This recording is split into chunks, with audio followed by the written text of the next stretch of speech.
John Sanders with Limitless Hoops. Thank you for joining me this Friday afternoon. We got games.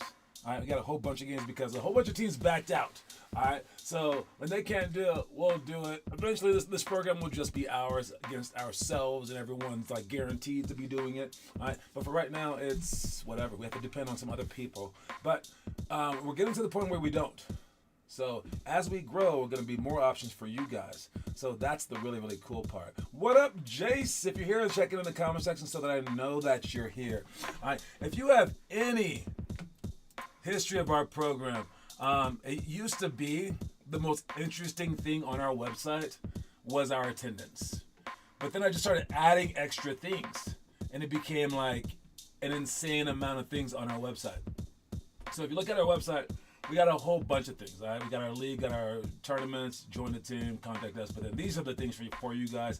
Member events, YouTube TV, which shows a whole bunch of videos and stuff like that. Homework, and then the challenges. But if you click on member events, now it's 2 clicks to get to the attendance page. All right, that's kind of weird, right? All right. Again, it used to be like the premier thing. It was like what everyone was focused on. That's what I wanted it to be, but it's kind of been buried.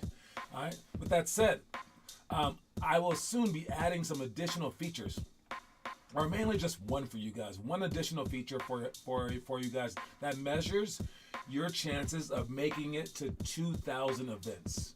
Okay. So it's a probability meter, basically. Okay.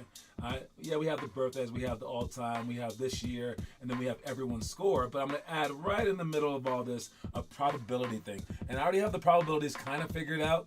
I will perfect them soon, but it looks like this. All right, quest to 2,000 events, because 2,000 is the goal. All right, and what this thing does is it measures you based off of your actual probability. When I say actual, I don't mean that at all, because I don't know how.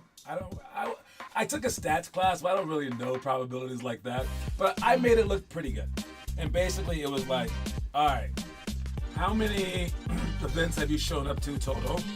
All right, that's a great place to start, right? And then it asked, how old are you? And like, how many more years do you have? But also it asked, how are you doing this year? All right, so if you're doing well this year, I'm going to assume that you're going to continue throughout this year at that pace, and maybe even continue throughout your remaining years at that pace. And at that pace, it says this. All right, I also just like flubbed around until I came up with some decent answers. But Adrian Mendoza looks like he's going to achieve 2,000 events. He has an 81% chance. Okay, Joey Masseth, it's going to be like more geared toward the younger guys, because once you get to someone like Teo, he only has 4 more years after this. So he has a 53% chance, even though his all-time is at 437. All right. Then you look at Declan. He has a higher chance than even Kiernan, who's at 533. Jace, who just started, he's at 31 only. He still has a better chance of making it than Kiernan Louth. Okay, so this is how it is. And Mason is our second place person this year, but he's older. He's in 8th grade. So his chances of making it right now are 40%. He would have to go ham. So he's at 213 right now. In 4 years, he would have to get 1,800. Oh my God, he would have to come like every single day plus morning workouts. So it's possible, but unlikely. So, but these are our top 14 actually, people. And as you guys show up, like let's say you come to a straight week, your number will go up. So this number will be fairly dynamic. All right. And if you don't show up for like a week, let's say, your number will go down. So I like this number. It'll be on our attendance sheet that you guys look at during our warm-ups, and you can see it on our website. So heads up for that. Starting next week, well, I'll take care of that. It's still in the making, okay? It's a very hard formula to figure out, because I had to like make a whole new app to keep attendance and all this other stuff. But I've done it. All right. So heads up for those things, and try to keep your number as high as possible. All right. Let's see our challenges. All right. If you're ever on the challenge section, I just talked to a new player of ours. Okay, it was Jacob Tenenbaum. All right, but this same speech always happens, and Basically, it's if I'm asking you, there's three different things that can happen. All right. One is I ask you to work harder. Two is I don't ask you to work harder. Three is you seek new ways to work harder and ask me. Okay? So which one of those three things is happening? I don't care what kind of player you are, what kind of work that you're doing. If the coach is asking you to work harder and asking you to do more, do it. Chances are, like, it's not like, dude, I work out 3,000 hours a day and I'm like, I can't move and you're asking me to go more? No. And the stuff that I'm asking for, is it impossible? No, it's not. All right. Now, I do give you guys like varying degrees or whatever, but honestly, like it's within the first month, if you don't post a thing of homework, chances are you won't.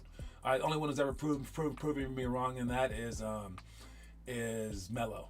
He didn't post for his first year and a half. Just refused. Said, I don't want to. And then he finally did.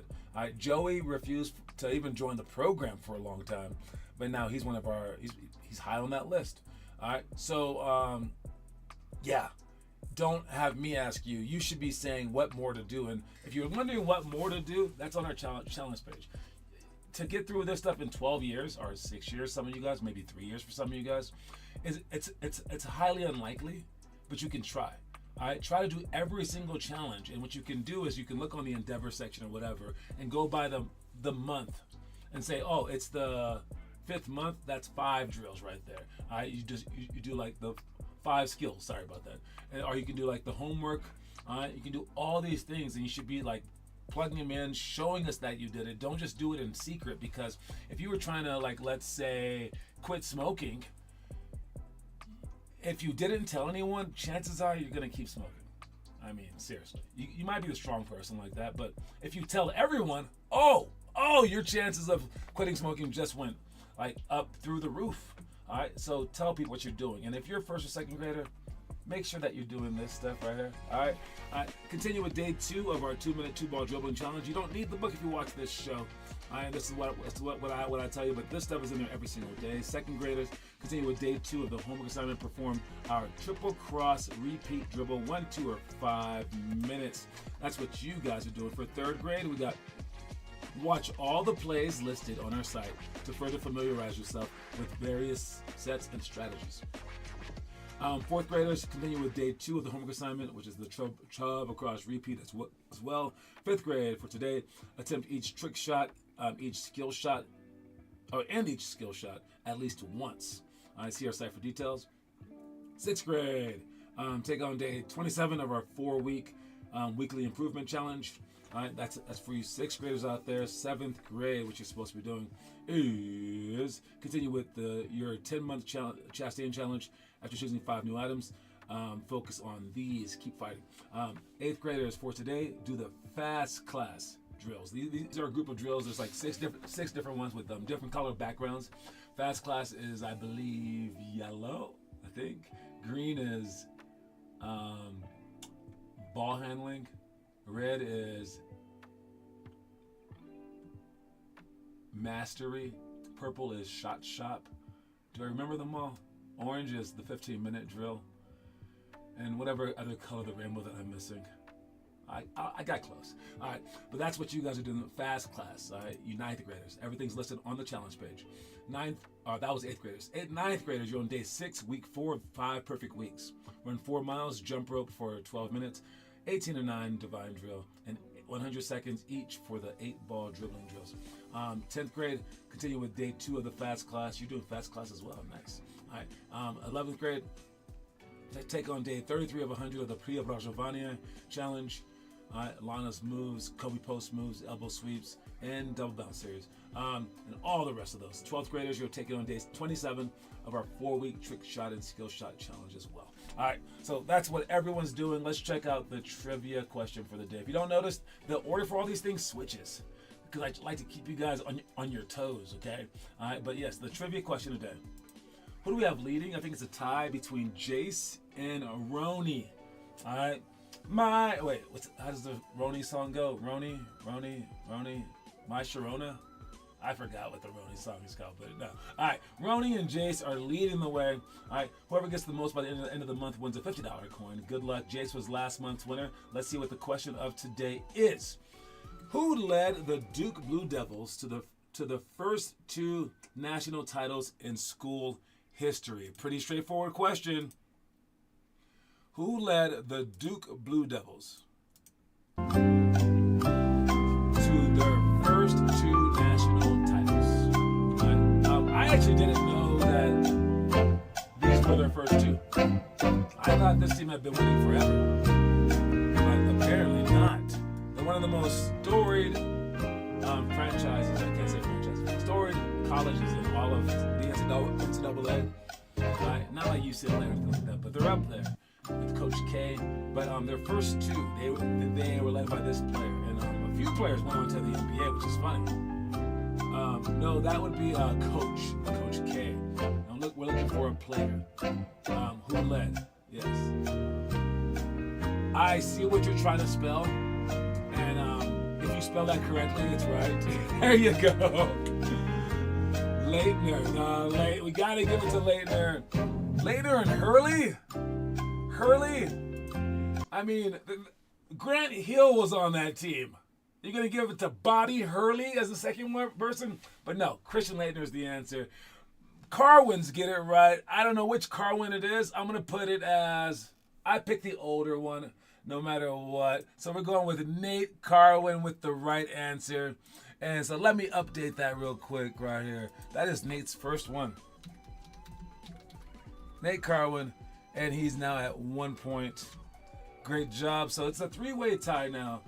Yes, Christian Leitner is one of the greatest to ever do it. That was actually my first game ever watching. My first college game ever watching. I didn't watch college that much. I remember my first NBA game, but in like 1991 or whatever it was, I turned on the TV and my mom was right there. Okay, it's like she can attest. Yeah, we're gonna count it as Nate. All right, we turn on the TV, and this blue team or white team or whatever is taking the ball out of bounds. That would be Grant Hill, and we're like, oh, it's toward the end of the game. We're like, okay, and then he throws it long, and then Christian Leitner catches at the free throw line, bounces it one way, turns and throws up the shot. It goes in. People go insane. My mom and I are like, yeah, that was crazy, and we had no clue that we had just watched one of the greatest college basketball games of all time, and she and I just randomly caught it at the last second. Weird. That was my first ever game watching. So yeah, random. All right. Anyways, let's go on to the movies real quick. All right, movies time. We got the first grade. I'll just tell them all to you guys. I don't know if anyone ever watches these, but again, like the homework, like the challenges. One day I'll get everyone to do it. I get a point too. You didn't specify a player or a coach. You know what? If Coach K was a better leader back then, maybe. Coach K didn't do jack squat. Him and Hurley and Grant Hill were on the sidelines, just hanging on to the coattails of Christian Leitner, who later played for the Dream Team. He was better than Shaq, basically. All right, better than Shaq. That was a DEI hire. Anyway, you guys can look that up. But yes, the movies for the month. If you're a 12th grader, it's The Fan. 11th grade, Digstown. 10th grade, Goon. Well, that was a fun movie. 9th graders, Finding Forrester. 8th graders, Hardball. 7th graders, Creed. 6th graders, The Hammer. 5th grade, Dodgeball. That's a fun one. 4th graders, 8 Men Out. But for the movies for this month, for the first graders, yours is The Fish That Saved Pittsburgh. I've still never seen it, but it has all these Hall of Fame basketball players in it, including Dr. J, who's right there in the image up there. All right, watch the movie, especially if you're a first grader. It might be interesting. Let me know. Do a little homework playlist thing where you talk about the movie for like 30 seconds and let us know that you watched it. All right? I think we've only had a few people watch the movie in all of Colorado history, and that was Noah's watched like 4 of them. The Laos have watched 1 or 2. I know that it was like Cool Runnings was 1. Has anyone else ever watched a movie and then posted about it? Will anyone ever do that? Oh, I'll get my people. Again, I want a special group of people in the middle of Denver, and if you don't do all this stuff, you're off the team. That's what I want. That is my goal, because I assure you, if I have some people, especially if they're first graders, I will churn out NBA players from the same location that we're in right now, churning them out. Anyone who joins. So do what I say now, and I might pick you for that team later. That's all I got to say about that. All right, moving on to the second one. Again, I don't know how many stars that is. We'll throw 40 on there. 40 stars. Second movie is called The Big Blue. All right, this is, I didn't see this one either, but I read through the synopsis. This is crazy. All right, there are people. This is him in a dream. By the way, this is not part of the movie. It's him and his friend. They grew up, and the dad died. I hate to break the beginning to you. He died while going underneath the water, free diving in front of his kids. But his kids still ended up being a free diver and one of the best. And they're breaking records, but the doctors are like, don't go any deeper. And they go deeper. These doctors are like, don't go any deeper. They go deeper. And they keep going deeper. And it's crazy. All right. And I just saw another movie in the theater with Romello and his mom, and Josh was there. And yeah, we all said we are never going to be divers. Oh my God. It is crazy. It's like being in outer space, but you're underneath the water. But yeah, this is a nutty movie.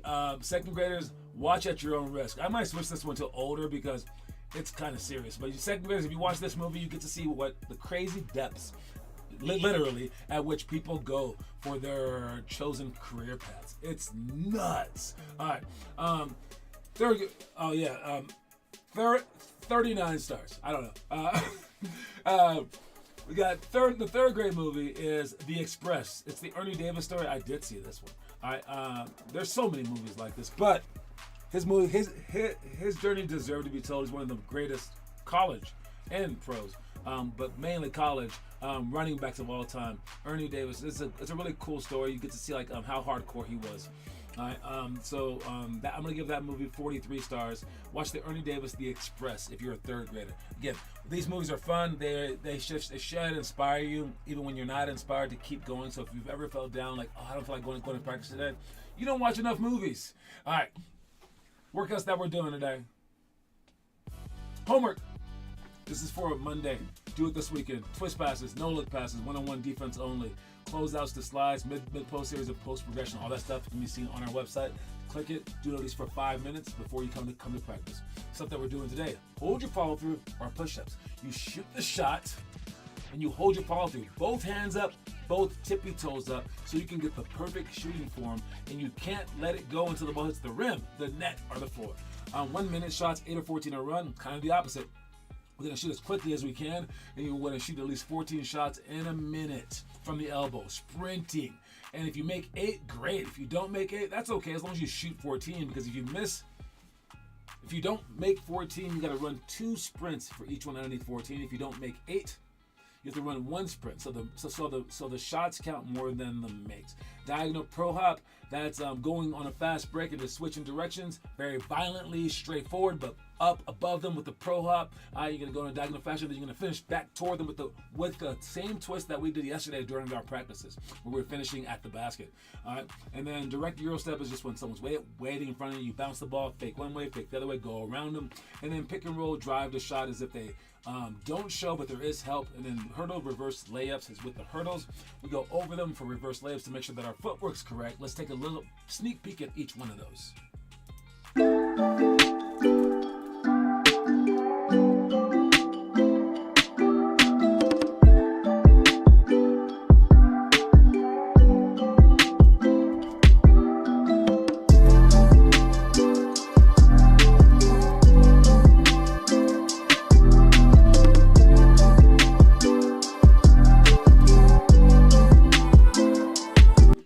Get on that one. If you do drop your shooting arm or any kind of thing before, just do one push up and you're in the clear.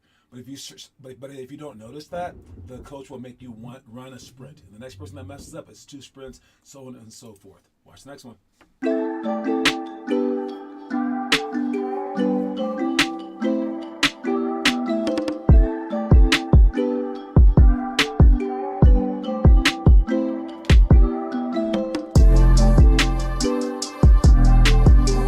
make sure to shoot those fast and then count those things up, all right? Because, again, if you go 7 for 14, that's just 1 run. But if you go 8 for 13, that's 2 runs. If you go 7 for 13, well, that's a combination. It's 1 below 8 and 1 below 14, so that would be 3 runs. All right, if you go 0 for 0, well, then that's, oh my God, that's 8 runs because you were 8 below 8, and then 14 times 2 is 28 more. 28 plus 8 is 36. So hopefully you guys can do that kind of math. If you can't, Colorado school districts, man. Colorado school districts.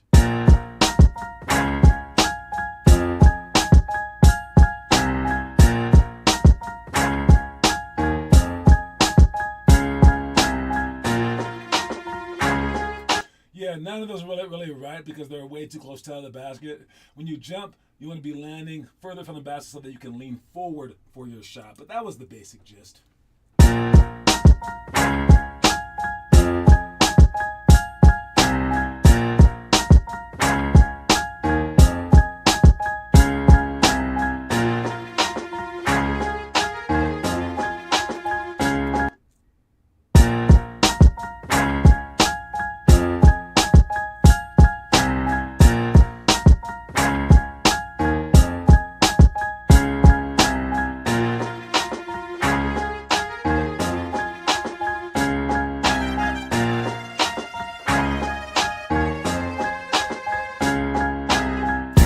Make sure that your outside hand and outside foot are the ones that dribble and step, and then you pick the ball up with 2 hands as you go over both hurdles, but hide the ball away from the defense, and then turn your shoulders perpendicular to the baseline. If you don't know what perpendicular means, I don't know, man. You're lost. All right. Anyways, let's go into something funny real quick. I believe we have Mickey Mouse. I don't know what he's doing, but let's check it out. This is Mickey Mouse at a basketball game. Game presentation here. But the thing is, they got to turn these lights back on. Right. Got to know the rules, people. Yeah, there's no timeout on a violation. Yeah, they got to get. You got to get it. Everybody's come out on the court, and man, game presentation here. But the thing is, they got to turn these lights back on. Right.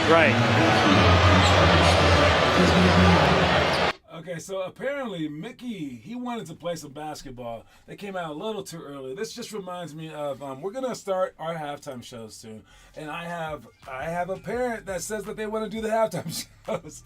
I want this to be a part of it because it is entertainment. The reason why you guys would work harder if you were in the NBA, believe it or not, is Mickey Mouse. You think it's the money? It's not. The money's part of it. The fans are part of it. It's the show. Everyone wants to be entertained. And I say that because I just saw a video with a whole bunch of animals, and this guy was playing the guitar for them, and the animals just started flocking to him. Like giraffes were like really close to him listening. He would play, like birds would like land on his head, just like listen to the music. It's a human and an animal instinct to want to be entertained. But yeah, and hopefully we have some flubs like this right here. So maybe during timeouts we'll get some entertainment too. Who knows? All right, let's check a breakdown. The breakdown today is from Steph Curry. Someone just said Steph Curry is not considered on the same thing as LeBron. Why? And it was a Golden State Warriors fan. And I'm like, guys, dude, yeah, he is. He's the greatest shooter of all time. It's just that no one hates Steph Curry. So when you're loved and hated, you get more attention because you get more clicks. So people that talk about LeBron, they hate him and they also love him. So he gets talked about more. And they want Steph Curry to be talked about more in the mythical way that LeBron James is. And I'm like, you won't get that. But with that said, people still talk about Steph Curry, and look what just happened. All right. All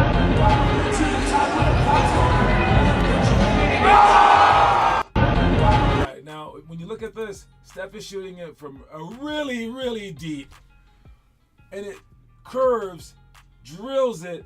Everyone goes like that. Steph dances afterwards, and amazing, right? My question is, what if he missed it? What if he hit the rim and it hit some kid in the stands? Was everyone on alert for this thing? And then my second question is, what if he missed it?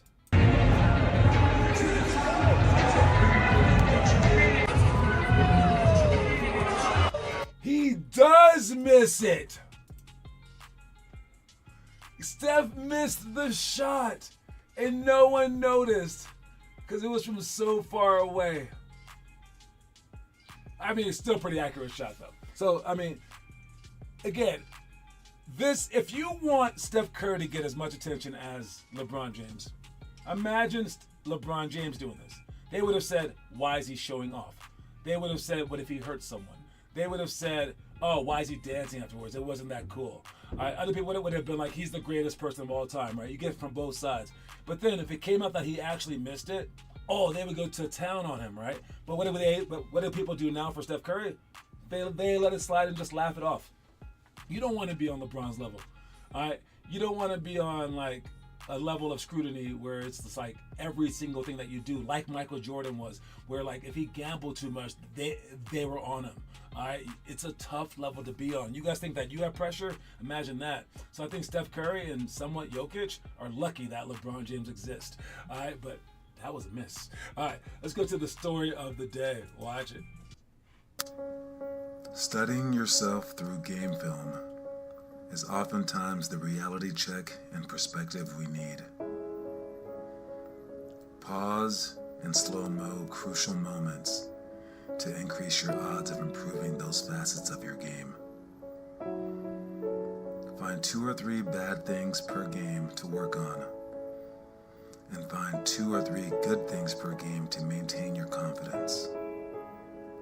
Students of the game are usually the best players. I mean, we just talked about doing it for school. All right, we just talked about like how people should, treat basketball like they treat school. So with that said, I mean, what should you do? I mean, should you film yourself playing basketball? And should you like go over it? And if you do go over it, I say that you should mark down the negatives and the positives. Not just the positives. Don't just watch the game and be like, pretty nice shot. Fast forward to when I crossed that guy over. Oh yeah. No. It's about breaking it down. And when you break it down, you see all this other stuff that you wouldn't be able to see because you're within yourself so much. Kids can't even like see like as they're shooting that their shot's wrong. Like I'm like, they shoot with the wrong hand. I'm like, did you do it right? They're like, I don't know. Kids have very, very little awareness, but when you watch things, you have a heightened sense. And I try not to be too old, okay, but this one's crazy. We didn't have, back in my day, cell phones that could freaking film yourself. You guys get to film anything and everything all the time. You should be using this tool, all right? And if you're using this tool for at least homework, then you're on this page, okay? And we will be watching you, and you will be culturally inspiring other people. And this will be how I judge everybody. If you're not on this page, you don't matter to me, basically. Because I can't just care about every single player, obviously, right? I have to pick my favorites. And I only care about if you want to, like, reach your own highest potential. So how do I know that? Well, it's the people that post. You can't just say, oh, I'm doing it at home, I'm not going to show you. Cool. Then I'll coach everyone but you. I just won't show you that I'm coaching. All right? I mean, who cares, right? If you're not watching the show, I can't repeat all the stuff that I'm saying during the workouts because we got to actually get to working out. So in the end, it becomes the people that actually want it, and only those people, actually. So it's like, it's like society, you want everything to be fair and free, right? But in an awesome society, it would be how much that you worked, right? A meritocracy. Everyone's saying, that's another DEI thing, right? Everyone's saying it should matter about how much you work, right? That's all that should matter, right? Then, yeah, okay. So for basketball, this is like the most fair thing ever. But I'm gonna make it even more fair. I don't care how tall you are. I don't care. What I care about is hard work. It's like I care about one goal, and that's to make everyone better. I don't care about if you're already good. All right? I care about making everyone as good as they can be. So if you don't want to get better, get out. If you want to get better, let's roll. And this is how you show me. All right? But this is also how you improve yourself. So film yourself, do that stuff, and don't forget about the games tomorrow and the next day, guys. Sign up for those things, especially the one where we're playing against each other, so you can show off a little bit. And then don't forget that the quote of the day. Did I not put it up? Did we not talk about the quote of the day? Oh my God. All right. Quote of the day is purpose and passion equals your destiny. My bad for not putting up the quote of the day. But purpose plus passion equals destiny. Purpose and passion equals your destiny, because if you have something that you're living for and then you want to work for it so hard, that's what you're going to become. All right? So that's everything. Sorry I missed that before. But yeah, talk to y'all soon, man. Reese's Pieces. I'm out.